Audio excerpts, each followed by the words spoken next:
basically where once the baby continues to grow, that pocket of blood would keep squishing to the point where it just completely drains out. Me, not knowing that at first, was freaking out because I'm like, why am I bleeding? Like,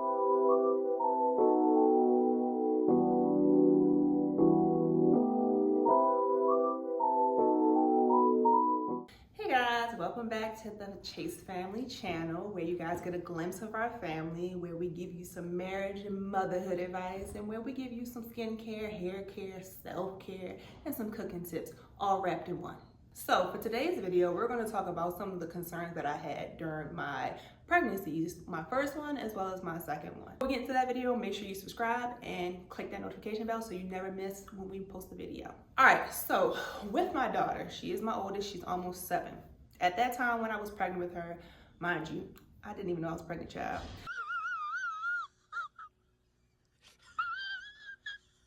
I found out I was pregnant when I was doing my friend's hair, and I thought to myself, I haven't had my menstrual in a very long time. What is going on here? So as I put my friend's hair, put her under the dryer while I was on her hair, I ran to the store, got a box of pregnancy tests with the 2 in it. Came back, child, both them tests came back positive within less than 30 seconds, both. What in tarnation? Child, had no idea. But anyway, that's beside the point. At that time when I was pregnant with my daughter, I was working retail. So the biggest thing for me when I was working retail and I was pregnant was, number one, the hours were very inconsistent. So you didn't have a consistent schedule because they wouldn't normally put the schedule out for the month until like the day before the month started. So that was tough for me. You know, when you're first pregnant, you are tired. You are very tired. And sometimes I would have to get up at like 7, 8 a.m. or 6 a.m. sometimes for work. And at this time I worked at Mac, so I had to wear makeup every day. So I'm waking up super tired, having to put on makeup every day, get dressed, do my hair, all this other stuff. So, and mind you, this is my first pregnancy, so I don't even know how this works. Like, I didn't know I was gonna feel this way. I'm tired and I'm getting up to go to work. Mind you, retail is already stressful in itself. So you're dealing with customers, you're dealing with people stealing a lot, you're dealing with people coming in and when you're doing their makeup, some of them are just rude. Some of them it can be a lot. So, and then on top of that, you're on your feet a lot. So with me being on my feet a lot and being pregnant and this being my first time pregnant, as I got bigger, things got harder. So when things got harder, my attitude was getting worse, right? Yeah. Right?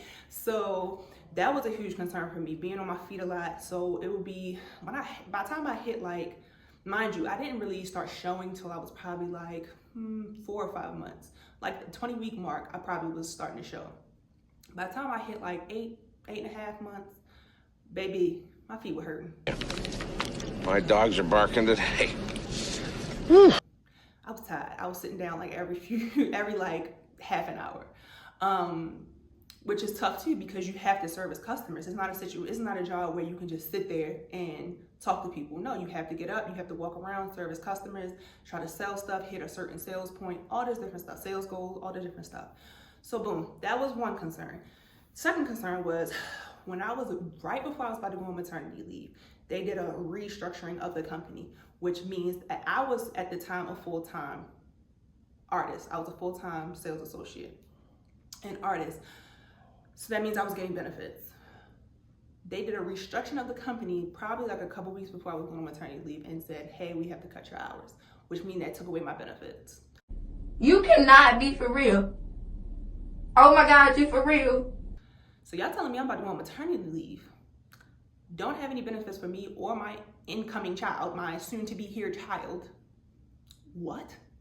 So they ended up allowing me to still use my maternity leave and still pay me over my maternity leave. But when I came back, again, my hours were cut. So we figured it out. But within that next couple months of me returning from maternity leave, I was like, I'm done. Like, I didn't want to do retail anymore. I loved doing makeup, but I couldn't deal with it anymore. The scheduling was difficult. And now that she was here, you know, by the grace of God, I had my mom and his mom to help us care for her when we were at work. But like, it was just too much. So I ended up leaving maybe a couple months after I returned from maternity leave. And I ended up getting a new job, which I won't speak on that. But yes, I ended up getting a new job, which was Ended up being pretty tough, but hey, I had benefits, right? Now, fast forward to me getting pregnant with my son. Obviously the concern, not really the concern, but having to go through IVF, that in itself is already like a process. But when I was pregnant with my son, he was growing quicker than what my daughter did. So my daughter was born at 7'9". My son ended up coming out at almost 9.1 pounds. And the problem with that was, number one, I was at a job that was not a great environment, like not a great environment. A lot of fighting, a lot of stuff going on, a lot of just stress factors. So that was bad in itself. On top of that, he was a bigger baby, so he was growing quicker. By the time I was like 7 months, he was already like 6 or 7 pounds. Dang. So that was a concern for me and my doctor. Like my doctor was like, hey, you know, your body's used to giving birth, your hips are used to giving birth, your pelvic is used to giving birth to a 7'9" baby, not a baby that's 9, almost 10 pounds. So, because we thought he was gonna end up being almost 10 pounds. So she's like, you know, I'm probably, at this point, I'm like in my almost 8 months. Yeah, I had to be almost 8 months. And she's like, you know, maybe we might need to schedule a possible induction, you know, because if he doesn't come at this time, I don't want to possibly break your pelvis with a bigger baby because your body's not used to that. So me and my husband thought about it and we were like, all right, we can schedule it, but we just prayed hard that he would just come by himself. My daughter was born at 38 weeks and 6 days. So we were praying that he would at least come by like 39 weeks. Grace of God, he did.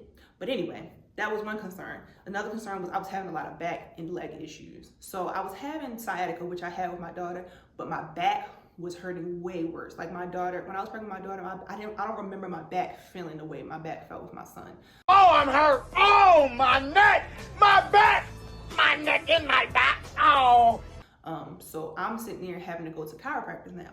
I did not go to a chiropractor with my daughter. I went to a chiropractor with my son because I couldn't find any relief anywhere else. No matter if I put heat on it, no matter what I did, I couldn't find any relief with it, which was crazy.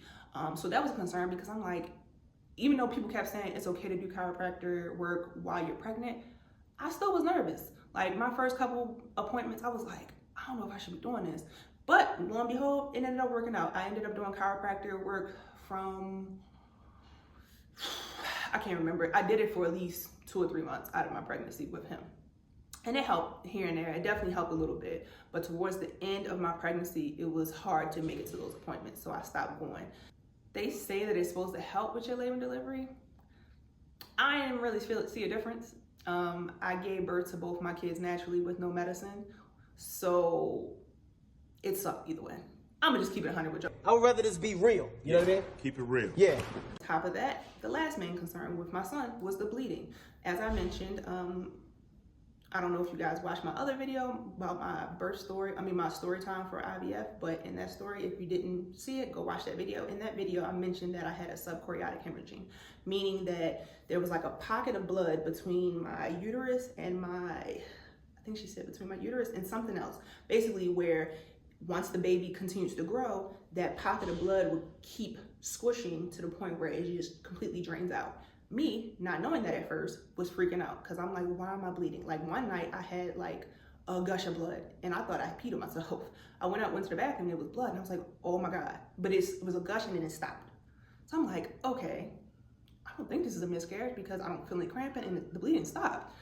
So I just told my doctor, they were like, yeah, well, you know, we did see some blood, you know, on your ultrasound, we did see the little pocket of blood. So you should be fine. Cool. So maybe a couple weeks later, it happened again. But this time it kept going. Still not having cramping, but it kept going. So I'm freaking out. I'm crying at this point. Luckily, the doctors were able to get me in. My fertility clinic was able to get me in and check me out. She was like, I'm pretty sure it's just the subchorionic hemorrhaging we told you about. I'm pretty sure it's it, but we will check just in case because I know you're freaking out and we don't want you to feel like this. Cool. So I'm still crying. My husband's holding my hand. He's rubbing my back and all this stuff. They check it out. They're like, baby's okay. You want to see the screen? Like, you're okay. The baby's okay. I'm like, oh my God. Thank God, Jesus. So that was a concern, the bleeding throughout the process. I probably finally stopped bleeding maybe like around the 3-month mark. I can't remember, but it was several times where I was spotting or bleeding throughout the process. So that was another concern. But by the grace of God, again, it was just a subchorionic hemorrhaging, which is more prevalent in IVF patients anyway. So highly suggest if you're going through IVF, make sure you ask your doctor about that if you do experience bleeding like I did. Those are like my main concerns during my pregnancy. Other than that, I didn't really have too many concerns. I wasn't too afraid of anything. You know, obviously when you're going into the labor and delivery process, you want to make sure you're practicing your breathing. You want to make sure that, you know, that you're kind of mentally preparing yourself for anything that could possibly happen, because be clear, you can have a birth story, you can have a birthing plan, but you can do your best to try to stick to it, but be clear, things happen at a rapid rate when you're giving birth. Anything can change like that. So don't harp too much on your birthing plan. Have one in place, because, you know, my desire was definitely to go natural. I even told my husband, hey, make me ask for medicine 5 times before you let them give it to me, because I really want to go natural. And by the grace of God, I didn't even have to ask for it. I just went through with my unmedicated births for both of my kids. So my son came at 39 weeks as we prayed for. So that was the concern, not knowing if we were going to have to get induced or not, but we ended up not having to get induced. He came naturally that morning. Both my kids came in the morning time. With both of them, I actually went into labor. I started feeling contraction around like 3 or 4 o'clock in the morning with both of them, which is crazy. Those were my main concerns. You know, hopefully me sharing my story will help, you know, maybe a new mom who's never had kids before, or, you know, maybe a mom who has had several kids before but never experienced like the bleeding or anything like that. So I'm hoping me sharing my concerns and sharing my story will help somebody out there. Appreciate you guys for watching. Make sure you subscribe to our channel and make sure you hit that notification bell so you never miss when we post. And I will catch you guys on the next video. Peace.